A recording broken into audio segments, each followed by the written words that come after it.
Chapter 5 તમારું વાસ્તવિક કદ શું છે? સમુદ્ર પાર કરવું એ સરળ કાર્ય નથી. જો તમે તે કરી શકો છો તો તમારે ગરુડ અથવા પવન જેટલું મજબૂત બનવું પડશે. સીતા હનુમાનની અપાર શક્તિની પ્રશંસા કરી રહી હતી. રાવણના ફૂલોવાળા વિમાનમાં ઉડાન ભરીને જ્યારે તેણીએ સમુદ્રનો વિશાળ વિસ્તાર જોયો ત્યારે તેણીને સમજાયું કે તે કેટલી અસાધારણ સિદ્ધિ છે. તરત જ હનુમાનને શરમ આવી. તેમણે વિચાર્યું ન હતું કે તેમની પૂજી માતા સીતા તેમની પ્રશંસા કરશે. તેમના પરથી પોતાનું ધ્યાન હટાવીને હનુમાન કહેવા લાગ્યા, હે દેવી, સમગ્ર વાનર સેનામાં હું તમને ખાતરી આપું છું કે મારા માટે સક્ષમ એક પણ વાનર નથી. બધા મારા કરતા સમાન અથવા મહાન છે. તેમનું જ્ઞાન ગહન છે. કોઈ પણ પ્રકારના શસ્ત્ર ચલાવવામાં તેમની કુશળતા અદ્ભુત છે અને રામ પ્રત્યેની તેમની વફાદારી અટલ છે. તમને આ સંદેશ પહોંચાડવા માટે રામે મને પસંદ કર્યો છે કારણ કે હું સેનામાં સૌથી નીચો છું અને સંદેશવાહક તરીકે સૌથી યોગ્ય છું. સ્વાભાવિક રીતે કોઈ પણ રાજા આવા કાર્ય માટે પોતાના સૌથી સક્ષમ પુરુષોનું બલિદાન આપવા માંગશે નહીં. હનુમાનની નમ્રતા સીતાને સ્પર્શી ગઈ. તેણીએ પૂછ્યું, બોટા, મને શંકા છે. શું તમે મને સમજવામાં મદદ કરશો? સીતાના મુખમાંથી પુત્ર શબ્દ સાંભળીને હનુમાન ખુશીથી પીગળી ગયા. હકીકતમાં હનુમાને સીતામાં માતૃત્વ પ્રેમ જાગૃત કરવા માટે એક નાનું સ્વરૂપ ધારણ કર્યું. તેમણે ઉત્સાહથી માથું હલાવ્યું. તેમની માતાની સેવા કરવા માંગતા હતા. તેણીએ પૂછ્યું, મેં તમને કદ બદલતા જોયા છે, તેથી હું મૂંઝવણમાં છું. તમારું વાસ્તવિક કદ શું છે? સીતાનો પ્રશ્ન સાંભળીને હનુમાન ખૂબ જ ખુશ થયા. તેમણે નમ્રતાપૂર્વક સમજાવ્યું, હું હંમેશા નાનો રહ્યો છું, પરંતુ ભગવાનની કૃપાથી જ્યારે જરૂર પડે ત્યારે હું વૃદ્ધિ પામી શકું છું. ભગવાનની શક્તિ મહાન છે, તેથી જો હું તેમને શરણાગતિ આપીશ તો હું વૃદ્ધિ પામી શકું છું. નહીંતર હું હંમેશા નાની રહીશ. સીતા હસતી, હનુમાનના નિર્દોષ શબ્દોના ઊંડા અર્થની પ્રશંસા કરતી. તેમણે તે જ નમ્ર, મિશનરી સ્વરમાં વાત કરી. તેમણે એવું કહ્યું ન હતું કે તે સીતાને બચાવશે. જો હું રામ અને લક્ષ્મણ પાસે પાછો આવીશ અને તેમને કહીશ કે તમે લંકામાં છો, તો તેઓ એક ક્ષણ માટે પણ અચકાશે નહીં અને સુગ્રીવ અને તેની સેના લંકા જશે. કૃપા કરીને ધીરજ રાખો અને જુઓ કે રામ આવે છે અને તમને પાછા લઈ જાય છે. મને કંઈક એવું આપો જેનાથી મને લંકામાં યોગ્ય વ્યક્તિ મળે.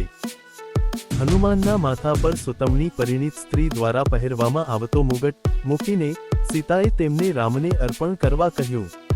આ જોઈને સીતાએ કહ્યું, સીતાને તે 3 રત્નો યાદ આવ્યા, કારણ કે મારી માતાએ તે મને રામ અને તેમના પિતાની હાજરીમાં આપ્યા હતા. ચિત્રકૂટ પર કાગડો કાકાસુર પર હુમલો કરનાર કાગડો અને રામે તેને ઘાસના પતંગમાંથી બ્રહ્માસ્ત્ર, દૈવી શસ્ત્ર કેવી રીતે બનાવ્યો તેની વાર્તા. હનુમાન પોતાનો સંદેશ તેમના શાશ્વત ગુરુને પહોંચાડવા માટે તૈયાર હતા. બધું નમ્રતા એ એક મૌન ઉજવણી છે જે એકલા ઉજવવામાં આવે છે, પરંતુ તે પ્રશંસનીય છે. સુવર્ણ નગરીમાં વિનાશ. તે બગીચામાં પ્રવેશતાની સાથે જ તેની આસપાસ ધુમાડો ફેલાઈ ગયો.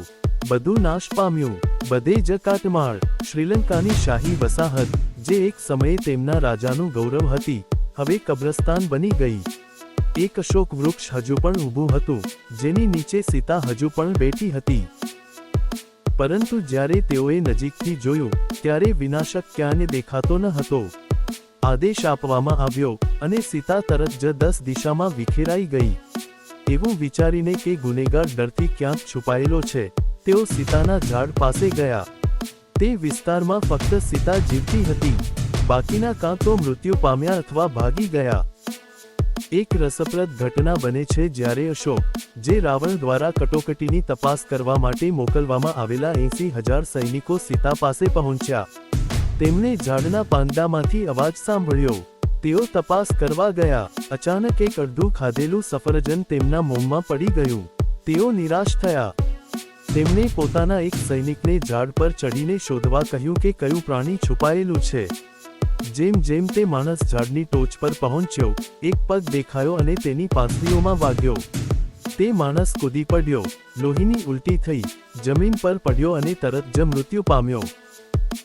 મરતા માણસનો પોકાર સાંભળીને આખી સેના તેમના છુપાયેલા દુશ્મનનો સામનો કરવા માટે એકઠી થઈ ગઈ. હનુમાન પાંદડામાંથી બહાર આવ્યા અને એક ઝાડની ડાળી પર પોતાની ગદા લઈને બેઠા, એક હાથ કમર પર અને બીજો હાથ ખભા પર. હનુમાનના શક્તિશાળી શરીરનો દેખાવ જોઈને સૈનિકો આશ્ચર્યચકિત થઈ ગયા. આગળ વધીને તે કૂદી પડ્યો અને બે સૈનિકોના માથા પર પગ મૂક્યો, તેમની ખોપરીઓ કચડી નાખી અને તરત જ તેમને મારી નાખ્યા. નેતાએ હિંમત ભેગી કરી અને તેના સૈનિકોને હુમલો કરવાનો આદેશ આપ્યો. તરત જ હજારો સૈનિકોએ તેમના શસ્ત્રો ઉપાડ્યા અને હનુમાન તરફ દોડ્યા. પોતાની ગદાના એક ઝડપી પ્રહારથી હનુમાન તેમના બધા અંગો કાપી નાખ્યા અને તેમને ડૂબાડી દીધા. જ્યારે પણ તે કોઈ એક પર હુમલો કરતો, ત્યારે તે આનંદથી જય શ્રી રામ ના નારા લગાવતો. થોડીવારમાં 80,000 માણસોએ ઇતિહાસ રચ્યો. હનુમાન ફળો ખાતા રહ્યા જ્યાં સુધી બીજો સમૂહ ન આવ્યો. આ વખતે રાવણ એક અસમર્થ સેનાપતિ મોકલવા માંગતો ન હતો, તેથી તેણે તેના પુત્ર નાયક અક્ષય કુમારને મોકલ્યો. આ નાયકની અતૂટ શ્રદ્ધા, જેણે ક્યારેય એક પણ યુદ્ધ હાર્યું નહીં, તેની અતૂટ શ્રદ્ધાને મજબૂત બનાવી. હનુમાનજીએ જ્યારે પહેલી વાર તેની છાતી પર પ્રહાર કર્યો ત્યારે આ બધું તૂટી ગયું. હનુમાનજીએ તેને પહેલો ફટકો સહન કરવાની તક પણ આપી નહીં. હકીકતમાં તેણે જંગલી ડુક્કર રાજકુમારને હરાવવા માટે શ્રેષ્ઠ પ્રયાસ કર્યો, પરંતુ કંઈ કામ ન આવ્યું. અંતે વાતને આગળ વધારવા માટે તૈયાર ન હોવાથી હનુમાનજીએ તેના પગ પકડીને ઘણી વાર મચકોડ્યા, તેનું માથું જમીન પર અથડાવ્યું. અક્ષય કુમારના ક્રૂર મૃત્યુથી સમગ્ર શ્રીલંકામાં શોકનું મોજું ફરી વળ્યું, અને કોઈ હનુમાનજી પાસે જવા માંગતું ન હતું. રાવણે પોતાના પ્રિય પુત્રના મૃત્યુ પર ઊંડો દુઃખ વ્યક્ત કર્યો. બીજો કોઈ વિકલ્પ ન હોવાથી તેણે આ કાર્ય તેના સૌથી શક્તિશાળી મોટા પુત્ર ઇન્દ્રજીતને સોંપ્યું. ઇન્દ્રજીતે પરિસ્થિતિનું મૂલ્યાંકન કર્યું અને સમજાયું કે દુશ્મન કોઈ સામાન્ય માણસ નથી. તેને મારવો અશક્ય હતો. ધ્યેય તેને છેતરવાનો અને પકડવાનો હતો. તેણે હનુમાન પર હુમલો કરવા માટે તેની બધી ચાલાકીઓ વાપરી. તેમાંથી કોઈ પણ આ દૈવી વાનર સામે કામ ન આવ્યું.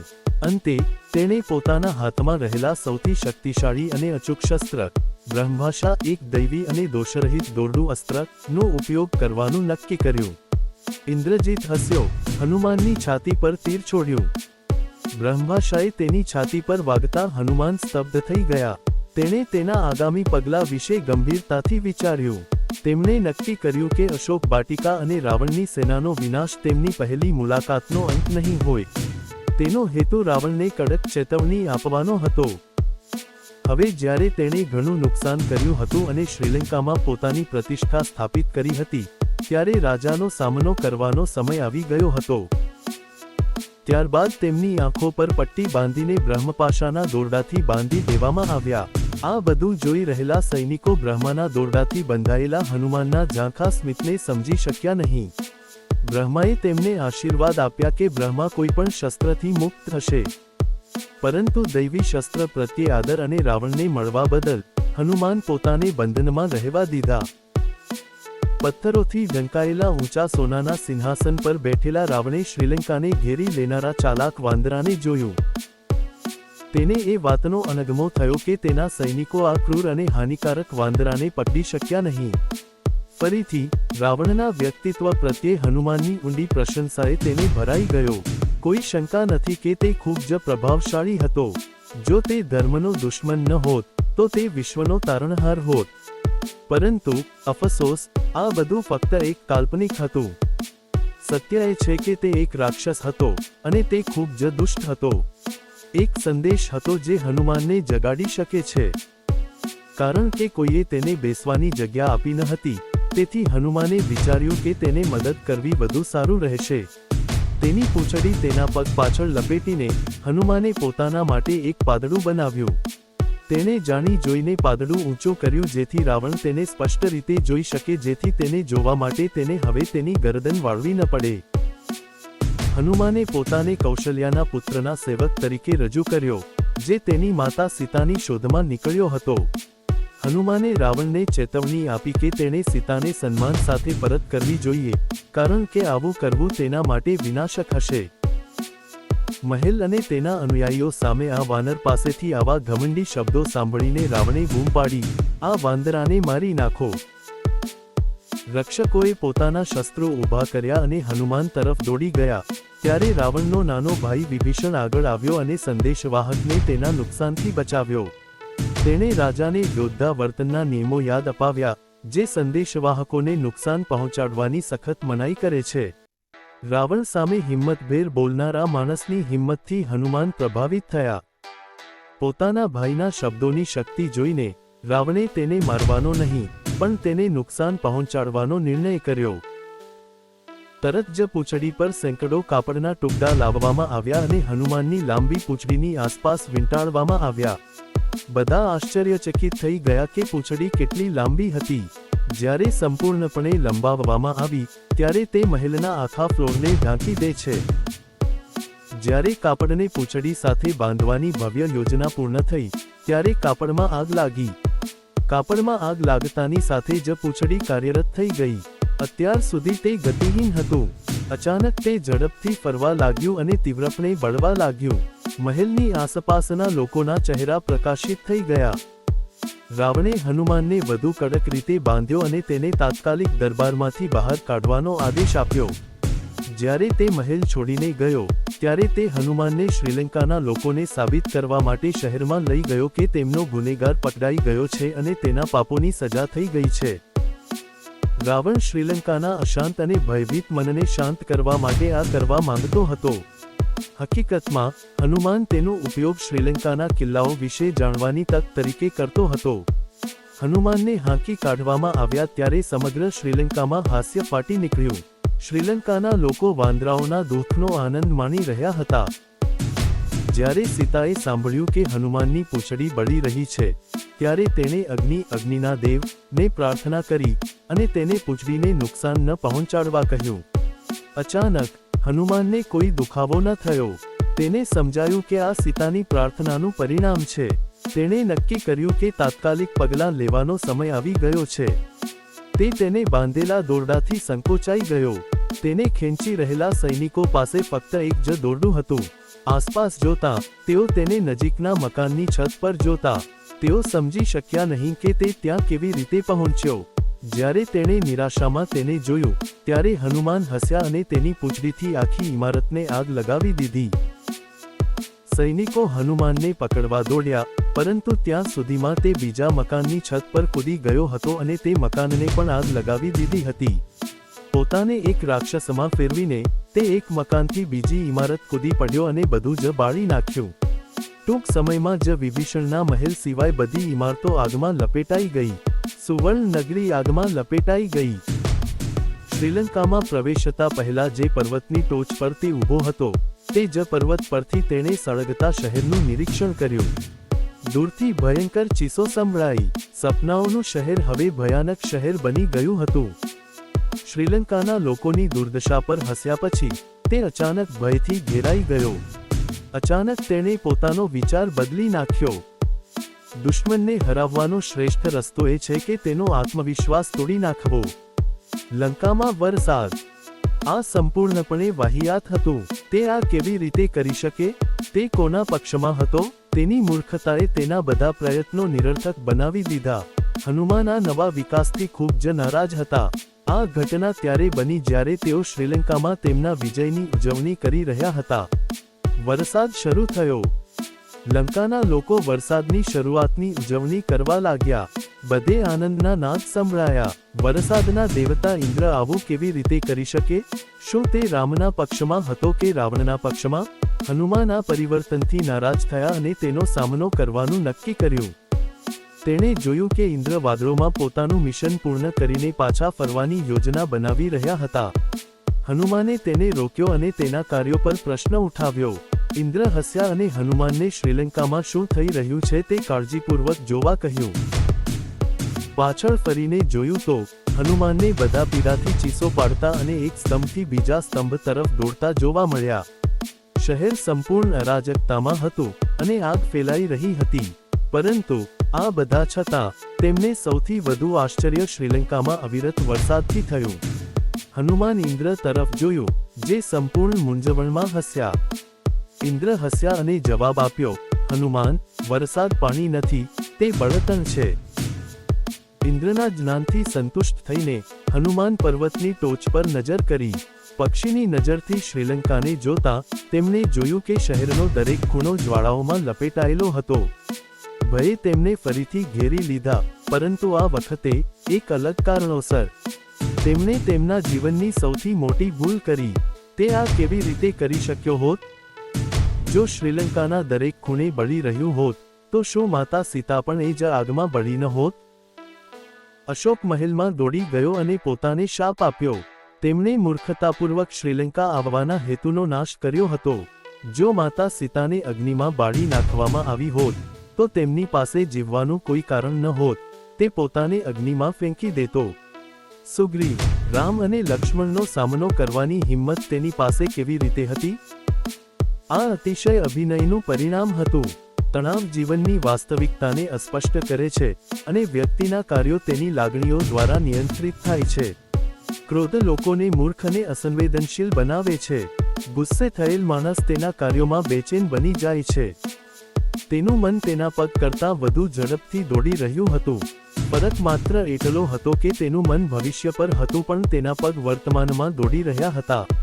તેનું મન વિશ્લેષણ કરી રહ્યું હતું કે જો સીતા તેના દ્વારા લગાવવામાં આવેલી આગમાં મૃત્યુ પામે તો શું થશે.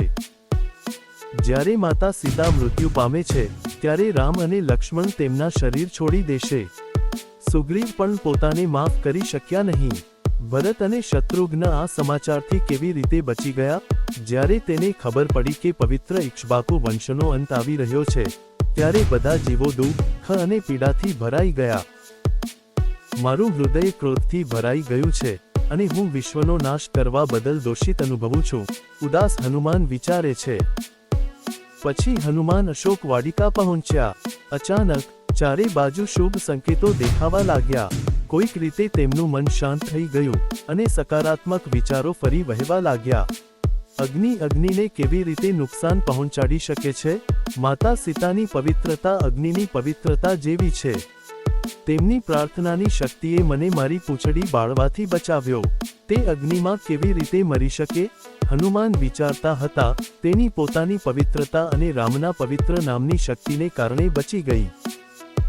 તે જ ક્ષણે એક દૈવી વાણીએ જાહેરાત કરી કે સીતા સંપૂર્ણપણે સલામત અને સ્વસ્થ છે. હનુમાનને રાહત થઈ. તે અશોક વાટિકામાં તેમની સલામતીની વધુ તપાસ કરે છે. હનુમાન તેમને સલામત જોઈને ખૂબ ખુશ થયા. તેમના આશીર્વાદથી તેમણે રામ અને વાનર સેના પાસે પાછા ફરવાની તૈયારી કરી. જો માતા સીતાને શોધવાનું મુશ્કેલ હોત, તો રામને અહીં લાવવાનું મુશ્કેલ હોત.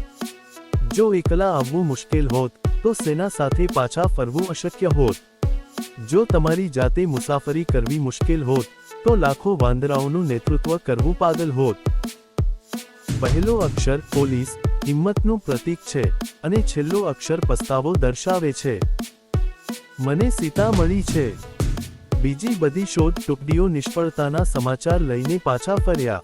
તેઓએ સોંપાયેલ સ્થળના દરેક ઇંચની શોધ કરી અને અહેવાલ આપ્યો કે તેમને સીતાનો કોઈ પત્તો મળ્યો નથી. નિરાશા અને નિરાશાથી ભરેલા, તેઓ બધા દુઃખી રામ પાસે પાછા ફર્યા. એવું લાગતું હતું કે આશા ખોવાઈ ગઈ છે. જો કે સેનામાં રામ જે એક વ્યક્તિ પર સૌથી વધુ વિશ્વાસ કરતા હતા, તેમણે હજુ સુધી આશા છોડી ન હતી. બસ ત્યારે જ હંગામો થયો. વાંદરાઓનું ટોળું દક્ષિણથી એક વિશાળ સૈન્ય બનાવીને પાછું ફર્યું હતું. સેનાની વચ્ચે રહેલા હનુમાન તેમના પર ઉડી ગયા. વાંદરાઓની સેનાના છેલ્લા સભ્યને પાછો ફરતો જોઈને રામનો ઉત્સાહ અને ચિંતા વધી ગઈ. તેમને ખબર નહોતી કે તેમની પાસેથી કયા સમાચાર સાંભળવા. દબાણ વધી રહ્યું હતું. તેઓ હજુ પણ જાણતા ન હતા કે રામ તેમને શું સંદેશ આપી રહ્યા છે. પછી તેમણે કંઈક અવિશ્વસનીય સાંભળ્યું. આ શબ્દો સાંભળીને રામને સમજાયું કે હનુમાન માત્ર બુદ્ધિશાળી જ નહીં પણ અકલ્પનીય સૂક્ષ્મતા પણ ધરાવે છે. તેમણે રામને ખુશ કરવા માટે ભાષાનું વ્યાકરણ ફેરવ્યું. હનુમાને પોતાનું ગળું સાફ કર્યું અને બૂમ પાડી, મને સીતા મળી ગઈ છે.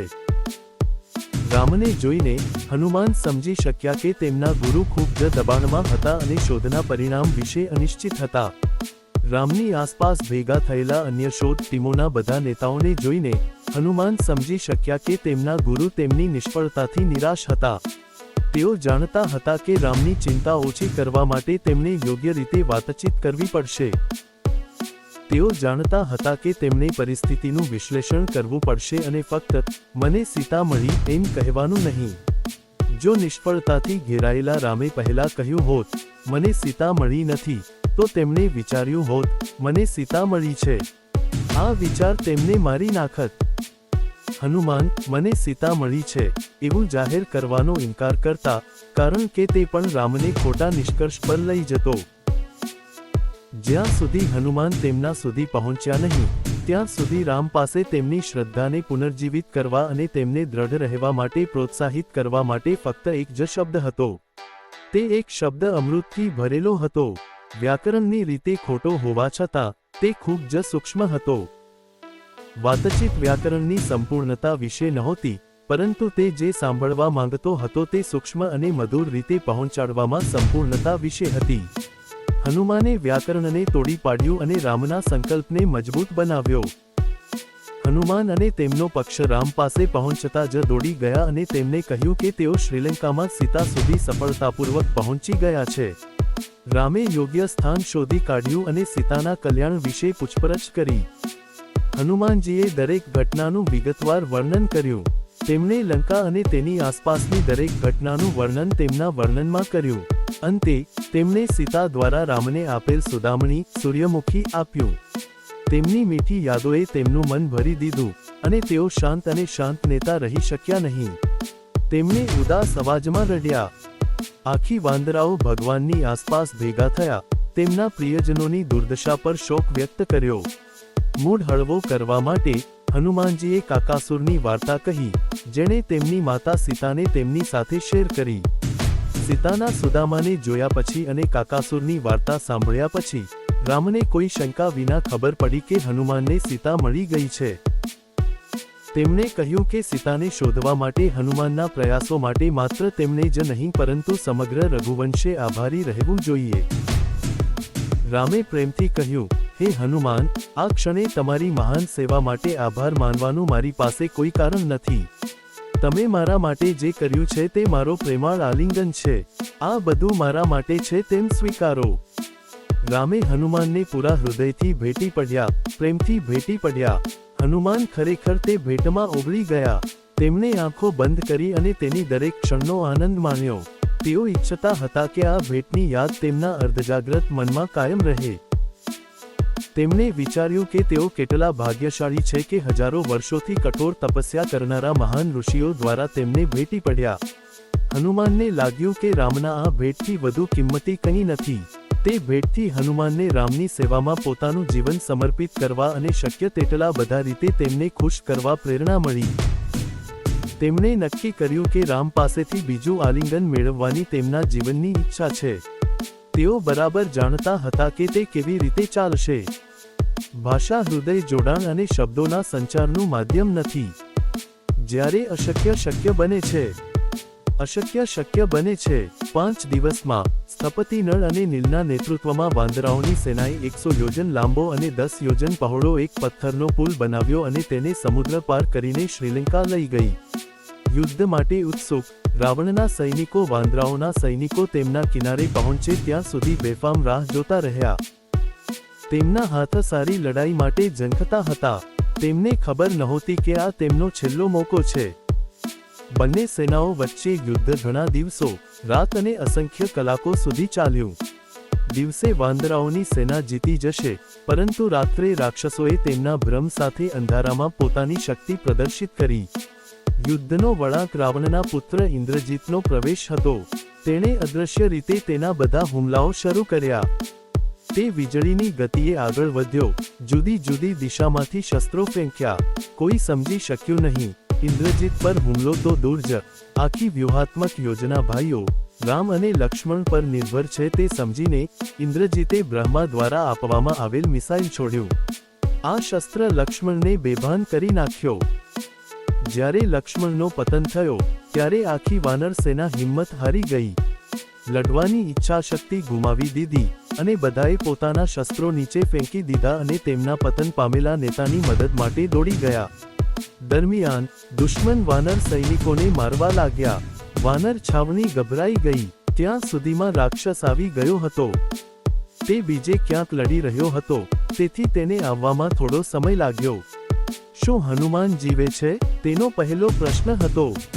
હનુમાન જીવ્યા ત્યાં સુધી આશાવાદી રહ્યા.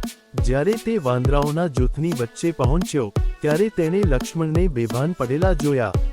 તેના ગાલ પરથી આંસુ વહી રહ્યા હતા. તે માનતો ન હતો કે તેની સાથે આવું થઈ શકે છે. પરંતુ જ્યારે રાક્ષસે જોયું કે તેની એકાગ્રતા તૂટી ગઈ છે, ત્યારે પણ તેને સમજાયું કે તેની પાસે હજુ પણ તક છે. તેણે કાર્યવાહીની યોજના માંગી. અસુરે હનુમાનને હિમાલયમાં ઉપલબ્ધ 4 ઔષધિઓ લાવવાની સલાહ આપી. તેણે દરેક ઔષધિનું નામ અને તેના ઔષધીય ગુણધર્મો સમજાવ્યા. પહેલી ઔષધિનું નામ મૃત્યુ સંજીવની હતું, જે મૃતકોને જીવંત કરતી હતી. બીજી ઔષધિનું નામ શૈલકર્ણી હતું, જેનાથી દટાયેલા શસ્ત્રો દૂર થાય છે અને ઘા ઝડપથી રૂઝાય છે. ત્રીજું સ્વર્ણકર્ણી હતું, જેનાથી શરીરનો રંગ તેની મૂળ સ્થિતિમાં પાછો આવ્યો. અંતે ચોથું સ્વર્ણકર્ણી હતું, જેનાથી તૂટેલા હાડકાં અને કપાયેલા અંગોને ફરીથી જોડવા માટે ઉપયોગમાં લેવાયું. આ નામોને ધ્યાનમાં રાખીને હનુમાન હિમાલય તરફ પ્રયાણ કર્યું. હનુમાનની ગેરહાજરીમાં રાક્ષસે ચતુરાઈથી યુદ્ધભૂમિ પર શુદ્ધિકરણ સમારોહનું આયોજન કર્યું. ત્યાં તેણે બધા રાક્ષસોના મૃતદેહ સમુદ્રમાં ફેંકી દીધા અને વાંદરાઓને મૃત વાંદરાઓના મૃતદેહ એકત્રિત કરવાનો આદેશ આપ્યો. જડીબુટ્ટીઓ યુદ્ધભૂમિમાં લાવવામાં આવતાની સાથે જ અનુભવી રાક્ષસને ખબર પડી ગઈ કે કંઈક અલૌકિક બનવાનું છે. તે ઈચ્છતો ન હતો કે અસુરો તેના પ્રયત્નોનું ફળ વહેંચે. તેથી શુદ્ધિકરણ અભિયાન અનિવાર્ય હતું.